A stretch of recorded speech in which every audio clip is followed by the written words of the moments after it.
الصبح بدا من طلعته. حضرت ابراہیم بہت بڑے مہمان نواز تھے. صرف قربانی نہیں دیتے تھے، سارا سال بہت سارا لنگر، بہت سارا کھانا پینا، بہت ساری چیزیں جاری رہتی تھی.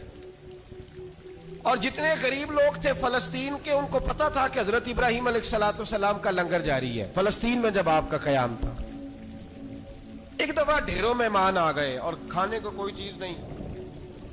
حضرت سارہ اور جناب ہاجرہ دونوں اس وقت موجود تھیں. وہ کہنے لگی ابراہیم بہت سارے مہمان آ گئے تو کیا کریں؟ جناب سارہ کہنے لگی کس طرح کر کے ان کی مہمان نوازی کر دوں. اور حالات یہ ہیں کہ قحط پڑا ہوا ہے فلسطین میں، مصر میں، دور دراز علاقوں میں.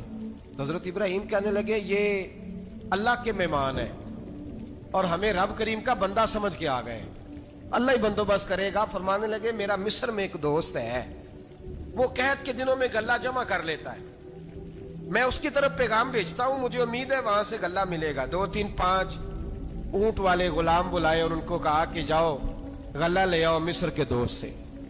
وہ لوگ کہتے ہیں ہم غلہ لینے گئے، وہاں جب پہنچے تو حضرت ابراہیم خلیل اللہ علیہ السلام کا پیغام دیا تو آپ کا وہ دوست کہنے لگا غلہ تو بے شمار تھا، مجھے خبر نہیں تھی کہ حضرت ابراہیم کا پیغام آئے گا، تو میں تو سارا تقسیم کر چکا ہوں. لوگ لے گئے، اب تو کوئی شے نہیں. اب وہ خالی آ گئے 5 کے 5 اونٹ. جب خالی آئے تو حضرت ابراہیم کی حویلی کی دیواریں چھوٹی چھوٹی تھیں. ان غلاموں میں سے، خادموں میں سے، آپ کے ان چاہنے والوں میں سے ایک کہنے لگا یار وہ غریب تو انتظار کر رہے ہوں گے کہ غلہ لینے گئے، ہمیں روٹی ملے گی. چھوٹی چھوٹی دیواریں ہیں، وہ جب دیکھیں گے نا خالی آ گئے تو انہیں تکلیف ہوگی. اس طرح کرو بوریوں میں ریت بھر لیتے ہیں، ریت بھر کے لے جاتے ہیں، بعد میں اندر رکھ کے انہیں سمجھا بہلا لیں گے یا حضرت ابراہیم کو بتائیں گے، وہ خود ہی ان لوگوں کی دل جوئی فرمائیں گے.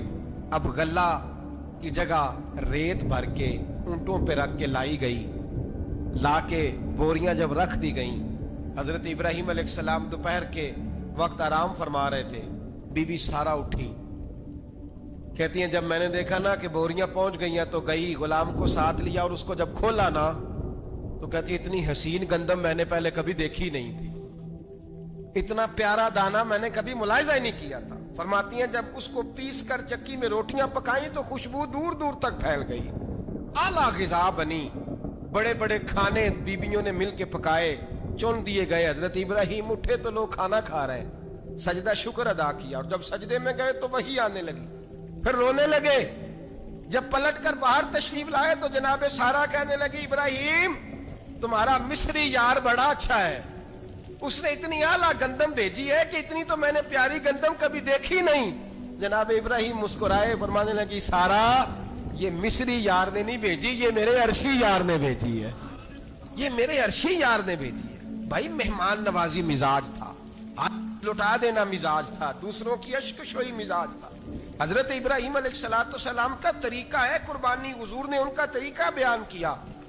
اگر سال کے بعد قربانی دینا ان کا طریقہ ہے تو سارا سال غریبوں کو روٹی دینا بھی حضرت ابراہیم کا طریقہ ہے. سارا سال غریب کی نوکری کرنا یہ بھی حضرت ابراہیم کا طریقہ ہے. بھوکے کو کھانا کھلانا یہ بھی. میرے مصطفیٰ کریم سید عالم صلی اللہ علیہ وسلم سے صحابہ نے پوچھا حضور بہترین مسلمان کون ہے؟ بہترین مسلمان؟ تو حضور نے فرمایا جو سلام لینے میں پہل کرے اور غریب کو روٹی کھلانے میں سب سے اچھا ہو، وہ بہترین مسلمان ہے، زبردست مسلمان. ہمارے ہاں دعوتیں ہوتی ہیں تو امیروں کی، افطاریاں ہیں تو امیروں کی، اور میرے مصطفیٰ کریم علیہ السلام نے فرمایا بدترین دعوت ہے جس میں امیر بلائے جائے غریب نہ بلائے جائے، وہ بدترین دعوت. حضرت ابراہیم کا طریقہ رہا ساری زندگی مہمان نوازی. ایک وقت ایسا آیا کہ اللہ تعالیٰ نے حضرت ابراہیم کو بہت زیادہ مال عطا فرمایا. اتنے اونٹ گنے نہیں جاتے، گائیں اتنی زیادہ کہ شمار نہیں ہوتی، بکرے بکریاں اتنی زیادہ کہ شمار، بہت زیادہ مال اللہ نے عطا فرمایا. اور ابھی کچھ عرصہ پہلے آپ پیچھے جائیں نا تو جو لفظ مال تھا وہ روپے پہ تو بولا ہی نہیں جاتا تھا، وہ جانوروں پہ بولا جاتا تھا. بہت زیادہ مال اللہ نے دیا، بکریاں، گائیں، اونٹ، بیل، بڑا کچھ. رب کریم نے فرشتوں سے فرمایا کہ واتخذ اللہ ابراہیم خلیلا، ابراہیم میرا دوست ہے. تو فرشتے کہنے لگے یا اللہ جسے اتنا کچھ دیا جائے اس نے دوست تو بننا ہی ہوتا ہے، تو نوازا ہی پڑا ہے، اتنا مال، اتنے کھیت کھلیان، اتنا کچھ. اللہ کریم نے فرمایا جاؤ آزمائش کر لو، امتحان لے لو۔